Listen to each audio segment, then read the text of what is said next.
वदनं सुताश्च सुदय कान्ता प्रियालापिनी सन्मित्रं सुधनं स्वयोषितिरति च आज्ञापरा सेवका आतिथ्यं शिवपूजनं मिष्टान्नपानं गृहे साधो सङ्गमुपासते हि सततं धन्यो गृहस्थ आश्रम हि सततं धन्यो गृहस्थ आश्रम।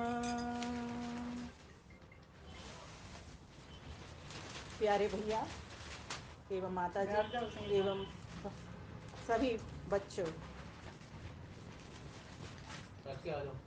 आज हमने पूर्णिमा के अवसर पर बहुत ही सुंदर तरीके से श्रद्धा और भक्ति के साथ में यज्ञ किया माता राज चावला जी के यहाँ पर।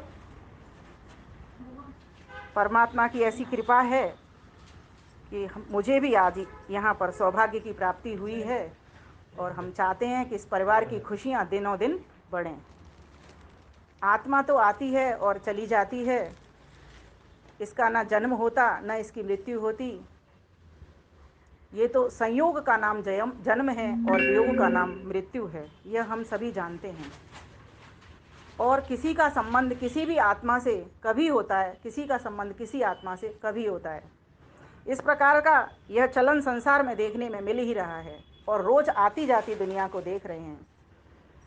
वास्तव में परिवार उन्हीं के सुखी हैं, समृद्ध हैं, जो जब तक इस जीवन में रहते हैं। इससे आयु से भी कोई लेना देना नहीं, क्योंकि आयु तो किसी की भी निश्चित नहीं है कब हम इस दुनिया में चले जाएंगे। कर्मानुसार हमें जाति आयु भोग मिलते हैं और कर्म के अनुसार ही हम अगला जन्म भी पाते हैं।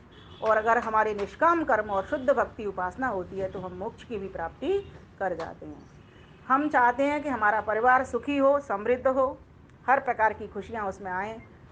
तो हमारी नीति, चाणक्य नीति हमें बताती है कि कैसा हमारा परिवार हो। तो पहला सूत्र उन्होंने दिया, सानंदम सदनम। सदन कहते हैं घर को, और सानंद मतलब आनंद के सहित। घर हमारा आनंद से भरा हो। लेकिन घर कैसे आनंद से भरता है? तो कहा दो तरीके होते हैं घर के आनंद से भरने से। एक तो हमारा घर इस बनावट से बना हो कि उसमें धूप भी आए और उसमें हवा का भी क्रॉस वेंटिलेशन भी उसमें हो, अर्थात प्रकाश भी मिले हमको और हवा भी मिले। इससे हम शारीरिक रूप से स्वस्थ होते हैं। तो इसीलिए हमारे वेद में ऐसे बहुत सारे मंत्र आते हैं जो वास्तु को भी दिखाते हैं, जिसको आजकल कहते हैं ना कि रसोई इस दिशा में होनी चाहिए। उसके पीछे कुछ साइंटिफिक कारण हैं, क्योंकि वेद विज्ञान के ऊपर आधारित है। लेकिन इसको इतनी रूढ़ी भी नहीं बनाना चाहिए कि आपका घर अगर एक बार बन गया तो फिर आप उसकी बार बार तोड़ फोड़ कराने लग रहे हो, फैशन के रूप में नहीं। हाँ, जहाँ हवा की कमी मिलती है, जहाँ सूरज की रोशनी नहीं मिलती, तो इस हिसाब से हमें घर को ठीक ठाक करा लेना चाहिए। तो घर के निर्माण के लिए वेद ने भी एक मंत्र दिया है कि किस प्रकार के हमारे घर हों। तो मुझे लगता है आजकल जो 5 कमरे या 4 कमरे जो बन रहे हैं उसमें सभी व्यवस्थाएं आ जाती हैं। वेद ने मंत्र दिया है कैसा घर होना चाहिए, तो कहा एक ड्राइंग रूम होना चाहिए जिसमें सभी मिलकर के बैठें। तो वो आजकल बन रहा है इस तरीके का। दूसरी बात उन्होंने कही एक रसोई घर भी होना चाहिए, वो भी हमें मिल रहा है। तीसरी बात कही एक पत्नियों के लिए भी एक कमरा होना चाहिए, पत्नी नाम सदनम सदह। एक कमरा पत्नियों मीन्स देवर की, जेठ की, या तो जितनी भी देवरानी जेठानियाँ हैं, सास ननद हैं, वो आपस में व्यक्तिगत अपनी वार्ता करके अपनी समस्याओं को सुलझा सकें। मीटिंग होना बहुत ज़रूरी है, ध्यान देना। आजकल मीटिंग्स बंद हो गई हैं, ना तो पत्नियां आपस में बात करते हैं, तो पति और पत्नी ही बात करते हैं। तो इसीलिए घर के निर्माण में जहां एक पत्नियों का कमरा होना चाहिए उसकी कमी जरूर दिखती है। ड्राइंग रूम होता है, अतिथि कक्ष भी होता है वेद के अनुसार, उसमें कहा है अतिथि कक्ष भी हो, सदनम सदह। एक सद बैठक भी ऐसी होनी चाहिए, ऐसा कमरा जो अतिथि घर के भीतर आए तो वो भी प्रवेश करे, रात को रहे सोए, वो भी कमरा हम बना देते हैं, एक गेस्ट रूम। बच्चों का भी एक कमरा हम अलग से बना देते हैं, लेकिन बच्चों के कमरे का वेद में विधान नहीं है अलग से बनाने का। बच्चों के कमरे का वेद में विधान नहीं है, वहां पर लिखा है बस सिर्फ पत्नियों का एक कमरा हो, पुरुषों का एक कमरा हो, एक कॉमन बैठक हो, एक रसोई घर हो और एक अतिथि कक्ष हो। इस प्रकार के 5 तरीके का विधान वेद के मंत्र के भीतर आता है। लेकिन आज थोड़ा सा इसमें हमने जो चेंज किया है, बच्चों को एक अलग कर दिया, माता पिता अलग हो गए। उससे हुआ क्या कि बच्चों से हमारा कनेक्शन खत्म हो जाता है। ऐसा नहीं है, आपके हमारे परिवारों में तो बहुत हम इस चीज़ के संस्कारित हैं, तो हम बच्चों के साथ रहते हैं, बच्चों की हर सुख दुख में। लेकिन बहुत सारे घरों में जिनके ऊपर आया आंटियों के साथ बच्चे पलते हैं, वहाँ पर बच्चों पर वास्तव में ध्यान नहीं है। बच्चे ना माता पिता की सुनते, ना माता पिता बच्चों की सुनते। माता पिताओं को किटियों से फुर्सत नहीं है, कमेटियों से फुर्सत नहीं है, और बच्चों को अपने गेम से फुर्सत नहीं है। पता नहीं होता माता पिता को हमारे बच्चे क्या कर रहे हैं, क्या नहीं कर रहे हैं।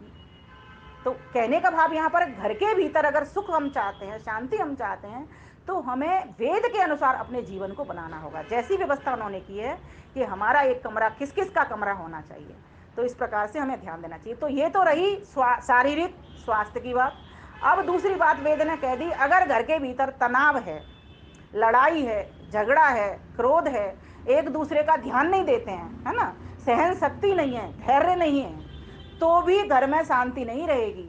तो उसके लिए उपाय उन्होंने बता दिया कि अनुव्रतः पितुः पुत्रो मात्रा भवतु सम्मना जाया पत्ते मधुमति वाचम बदतु शांतिमाम। अनुव्रतः, व्रतः शब्द लगा, अनुकूल, व्रत व्रत लेने वाला, किसके समान, पितुः पुत्रो, पुत्र पिता के अनुरूप अनुकूल व्रत लेने वाला हो। कहते हैं ना, व्रत व्रत का मंत्र लेते हैं ना कि हे परमपिता परमेश्वर अग्नि व्रत पते व्रतम चरिष्यामि, बोलते हैं ना। और क्या बोलते हैं, क्या व्रत लेते हैं, इदम अहम सत्यम अनृताम, मतलब मैं सत्य बोलूं, सत्य पर चलूं, आपने जैसा कर्म अच्छा किया उस कर्म की पालना करने वाला बनो। तो अनुव्रतः पितुः पुत्रो, पुत्र पिता का आज्ञाकारी हो। फिर कहा मात्रा भवत सम्मना, और जो माता में अटूट श्रद्धा रखने वाला हो, पिता की बात का तो पालन करे ही, लेकिन माता के लिए भी कोई कमी ना छोड़े। उसके पास एक बार, आजकल पुरुषों को समय नहीं होता, और होता है तो समय सिर्फ पत्नियों के लिए होता है। ये ऐसी कटु बात कह रही हूं जो हम सबके जीवन में भी देखने में मिल रही है। लेकिन पुत्र का कर्तव्य बनता है, या पुत्रियों का कर्तव्य बनता है, या मैं तो इसमें पुत्र वधू भी जोड़ती हूँ, उसका भी कर्तव्य बनता है कि वो माता के पास एक बार रात्रि को सोने से पहले जरूर उनके हालचाल पूछने जाए कि आपको कुछ जरूरत हो मेरी तरफ से तो मैं कुछ कर सकूं। सभी मेंबर अपने अपने, जो घर का बुजुर्ग है, मुखिया है, कोई भी हो सकता है, अगर पिताजी हैं घर में बड़े तो पिताजी से पूछना होता है, माताजी हैं तो माताजी से पूछना होता है, तो उनके हाल चाल जरूर पूछें। आज सेवा तो सभी कर रहे हैं, देखिए रोटी सभी दे रहे हैं, वस्त्र सभी दे रहे हैं, है ना, सुख दुख में भी साथ काम आ जाते हैं। लेकिन जो माता चाहती है कि मेरी कोई सुने दो बात, समझ रहे हो ना, वो बात हम सुनने वाले बने। तो मंत्र कहता है अनुव्रतः पितो पुत्रो मात्रा भवतु सम्मना, माता में भी अटूट श्रद्धा होनी चाहिए। आजकल पति पत्नियों के बेडरूम तक के सीमित हो गए हैं, बाकी माता से कोई मतलब नहीं रहा। चूंकि हमारे परिवार धार्मिक हैं तो हम माता से भी मतलब रखते हैं, तो ये हमारे लिए, ये तो हमें बड़ा सौभाग्य प्राप्त है कि हम इस प्रकार से अपने माता में भी ध्यान रख रहे हैं। तो वेद का ये आदेश है, संदेश है, उपदेश है, निर्देश है, ये हम सभी को मनन करने योग्य, तब जाकर के जीवन में सुख शांति होगी, और माता पिता का भी आशीर्वाद हमको प्राप्त होगा। और हम सब चाहते हैं कि हम सुखी हों, हमारे बच्चे फले फूले, तो माता पिता का सुबह पैर छू करके और रात्रि को पैर छू के, और पैर से मतलब मैं बार बार कहती हूँ, चरण का मतलब आचरण है। चरण छूने का ही मतलब ये है कि आप उनकी बात को मानोगे, उनके आचरण को मानोगे, अपने जीवन को वैसा बनाओगे जैसा वो कह रही हैं। कई बार ऐसा होता है माता पिता की बात समझ में नहीं आती, है ना, तो हम परेशान हो जाते हैं कि ये क्या कह रही हैं और हमारे विचार इस बात से मिल रहे नहीं है। कोई बात नहीं, हाँ जी हाँ जी, एक होती है यस थ्योरी, हाँ जी, उस वक्त हाँ जी कह दें, फिर विचार करें, उस पर चिंतन करें, अगर लगता है ठीक है तो अवश्य फॉलो करें, नहीं लगता तो कोई बात नहीं, उसको छोड़ दें। फिर माता जी से भी अगर हमारी इतनी अंडरस्टैंडिंग होनी चाहिए, आपस का तालमेल होना चाहिए कि बैठ करके हम बात कर लें। ऐसा नहीं हो कि उन्होंने कह दी तो बात हो गई खत्म और हमें माननी नहीं है, इससे क्या होगा, घर के भीतर दरार पैदा हो जाएगी। हम चाहते हैं हमारे परिवार के भीतर सुख आए, शांति आए, तो वेद कहता है अनुव्रतः पितुः पुत्रो माता भवति सम्मना जाया पत्ते मधुमति, पत्नी मधुर भाषणी हो। मैं इसको दोनों तरफ से जोड़ती हूँ, पति से भी जोड़ती हूँ। जितनी पत्नी मधुर भाषणी हो उतना पति भी मधुर भाषण बोलने वाला हो।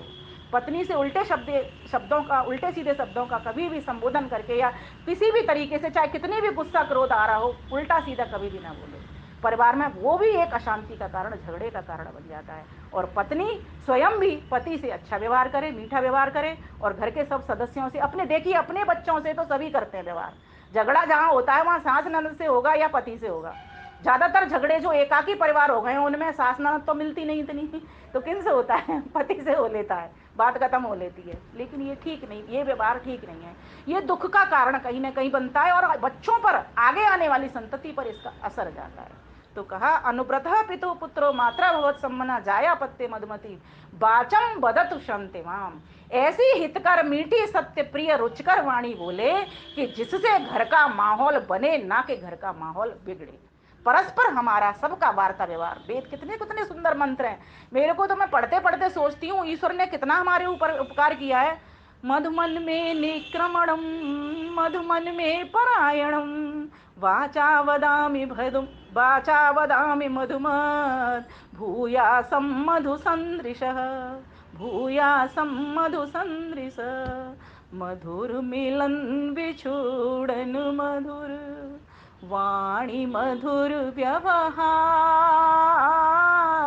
मधुर बने मधु संदृश सुख में हो संसार विमल कहे मधु में हो संसार। किसी से मिल रहे हैं तो हंस के मिलिए। अब करते क्या, फोन आया नमस्ते की और बात कर ली, और जैसे ही फोन बंद होने को हुआ बिना नमस्ते के ही कट कर दिया, छोड़ दिया, किसी न किसी क्रोध के बस। ये बहुत ही दुर्व्यवहार है, जिसको दुर्व्यवहार कहना चाहिए। नहीं, कभी नहीं। चाहे किसी ने हमारी आलोचना भी की, चाहे हमने किसी को कुछ कहा, लेकिन नमस्ते करके ही उसको फोन को छोड़ना है। ये व्यवहार है, ये वेद सिखाता है, ये हम नहीं सिखाते, ये वेद कहता है। ये हमारा व्यवहार कैसा, जब मिलते हैं तब भी मधुरता हो, जब बिछुड़ते हैं कहीं जा रहे हैं, इसके दो अर्थ हो सकते हैं। जब आप घर से जा रहे हो तो भी परमात्मा का धन्यवाद करिए मधुरता के साथ, हे प्रभु धन्यवाद, तू मुझे जाने की शक्ति दे रहा है, मैं जा पा रहा हूँ। और जब आ रहे हो तब भी धन्यवाद करिए। दूसरी बात, जब किसी से मिल रहे हो, सामने वाले व्यक्ति से, तब भी उस पर, उस व्यक्ति को देख करके, उसमें परमात्मा का रूप देख करके मधुरता के साथ एक, हम कुछ नहीं देख सकते किसी को, लेकिन ये खुशी तो हम दे सकते हैं, इसका कोई पैसा नहीं लगता। हंस करके हमेशा किसी को अभिवादन करिए, और जब बिछुड़ते हैं तब भी हंस करके नमस्ते करिए। ये चीज मैं आरएसएस के लोगों में बहुत देखती हूँ। झगड़ भी लेंगे, किसी बात के ऊपर अनबन भी हो जाएगी, लेकिन अंतिम में उनके भीतर कोई ईर्ष्या नहीं होती, कोई द्वेष नहीं होता, नमस्ते करके सभी उठते हैं। जैसे ऐसा उन्होंने एक विधान बनाया। तो परिवार के भीतर अगर हम सुख शांति चाहते हैं तो हमारा व्यवहार कैसा हो, मधु समान हो। हर कोई हमें चाहे, हर कोई जहाँ भी जा रहे हैं, बैठ रहे हैं, उठ रहे हैं, खा रहे हैं, हमें सम्मान की दृष्टि से देखे। ऐसा हमारा प्रेम वाला व्यवहार हो, मधुरता का व्यवहार हो। लेकिन मधुरता में ध्यान रखना, विष नहीं हो। कई बार मीठा लोग बोलते हैं लेकिन उसमें कड़वाहट होती है, विष भरा होता है। वो सत्य हो, वेदानुकूल हो, ऋषियों मुनियों के आप तो वचनों के अनुकूल हो, ऐसा हमारा व्यवहार हो। तो हम सभी आज संकल्प करेंगे कि हम बहुत अच्छा माना कि, लेकिन व्यक्ति में कभी न कभी कोई न कोई ऐसा अशुभ विचार आ जाता है। उसके लिए रात्रि को हम शुभ संकल्प के जो मंत्र हैं, माता जी को पता है, आपको भी शायद पता होगा, उन मंत्रों को हम पढ़ करके सोएंगे तो हमारा मनन चिंतन भी चलेगा, अर्थ भी दिया हुआ है पुस्तक में। और सुबह उठेंगे तो मंत्र भी हमको दिए हैं, प्रातः अग्निम इंद्रम वाले। और अगर कुछ भी नहीं आता, अगर याद नहीं कर सकते, तो गायत्री मंत्र को अर्थ सहित जरूर याद कर लेना, और उस अर्थ को विचार करना, देखना, फिर आप अपने जीवन के अंदर सुधार देखना कि हम पहले जैसे नहीं रहे। अब देखो, हमें कोई दुख भी आता है तो भी कोई दिक्कत नहीं होती, कोई टेंशन की बात भी क्रिएट करना है, क्योंकि हम ये समझ लेते हैं कि ये सामने वाले की बुद्धि हमारी जैसी नहीं है, वो तो अपने हिसाब से व्यवहार करेगा, मेरी बुद्धि अलग है उससे। तो तीन शब्द में जो कहा करती हूँ, हमारे शास्त्र भी कहते हैं, ऋषि मुनि संत महात्मा भी बताते हैं, कुछ भी हो जाए कोई बात नहीं। क्या हो गया? कोई बात नहीं। बोलिए मेरे साथ, कोई बात नहीं, यह समय भी बीत जाएगा, है ना। ये समय समान तो रहता नहीं, दिन आती है, रात आती है, धूप आती है, छाँव आती है, कट जाएगा, बहुत जल्दी कट जाएगा। अगर शांति से काटेंगे तो बहुत जल्दी कट जाएगा, अगर अशांति से काटेंगे तो बहुत बड़ा पहाड़ जैसा दुख हो जाएगा। हमारे पास परमात्मा ने ये शक्ति दी है, पहाड़ जैसे दुख को भी हम राई कर सकते हैं। लेकिन परिवार के लोग जब संगच्छध्वम संबद्धध्वम संभव मनांत जानताम, एक होकर के चलते हैं, है ना, एक चाल वाले होकर के चलते हैं, एक बोली होकर के चलते हैं, एक विचार वाले होकर के चलते हैं, तब वो कटने में आता है। सुख और दुख हो, हर व्यक्ति किसी न किसी को बांटना चाहता है, ये अकेले नहीं भोगता। शादी विवाह हो तो कभी अकेले करता है?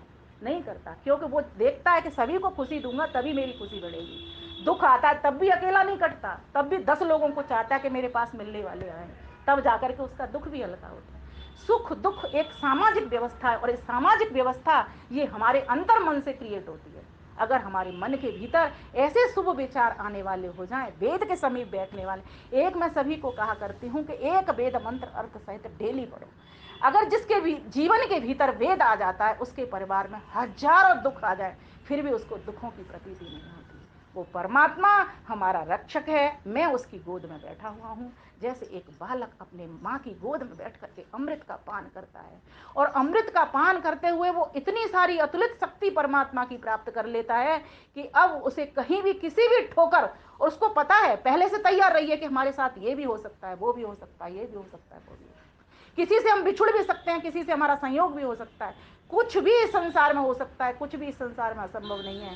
पहले से जब व्यक्ति तैयार हो जाता है, विवेकी हो जाता है, और उस विवेक को अपने जीवन में उतार लेता है, तो फिर उसका जीवन मधुमय बन जाता है। जहां भी जाता है, उठता है, बैठता है, वार्ता करता है, सबके साथ मधुरता के साथ करता है, और अपना जीवन, देखिए झगड़े कब होते हैं, सुख दुख कब आता है परिवार में, मानसिक दुख हमें मिलता ही तभी है जब हम किसी और की बात को लेकर के घर में आ जाते हैं। किसी की बात को घर में मत लेकर के आओ, जो हो गया छोड़ते जाओ, छोड़ते जाओ। अगर दे सकते हो तो किसी को बेस्ट दीजिए, नहीं दे सकते तो चुपचाप बैठ जाइए। भला किसी का कर न सको तो बुरा किसी का मत करना, पुष्प नहीं बन सकते तो तुम कांटे बन कर मत रहना। ये सब हम जानते हैं, ये जानना हमारे मानने में उतरे, है ना। ईश्वर को सभी जानते हैं और जानना शुरू कर दिया, शब्द प्रमाण मिल गया, ऋषियों ने कृपा कर दी, ईश्वर ने कृपा कर दी, लेकिन ईश्वर की बात को नहीं मानते। तो ईश्वर की बात को मानना शुरू कर दें, वेद के समीप बैठना शुरू कर दें, नित्य प्रति यज्ञ करना शुरू कर दें, योग करना शुरू कर दें, तो शारीरिक फिटनेस, मानसिक फिटनेस और आत्मिक फिटनेस फिर क्यों दूर हमसे रहेगी। और जब हम आत्मिक सबल हो जाएंगे तो फिर तो हम किसी से कोई अदब्ध दबने वाले नहीं होंगे, फिर तो हम विजेता होंगे। और इस संसार में जब हम आए हैं, सुंदर चोले को धारण करके आए हैं, तो हम विजेता बनने के लिए आए हैं, हारने के लिए नहीं आए। सुख हो दुख हो, हर हालत में हमको सम स्थिति को अपना लेना है, योग की ओर बढ़ना है। इन्हीं शब्दों के साथ मैं अपनी वाणी को विराम देती हूँ। आप सभी का धन्यवाद करती हूँ। धन्यवाद, नमस्ते।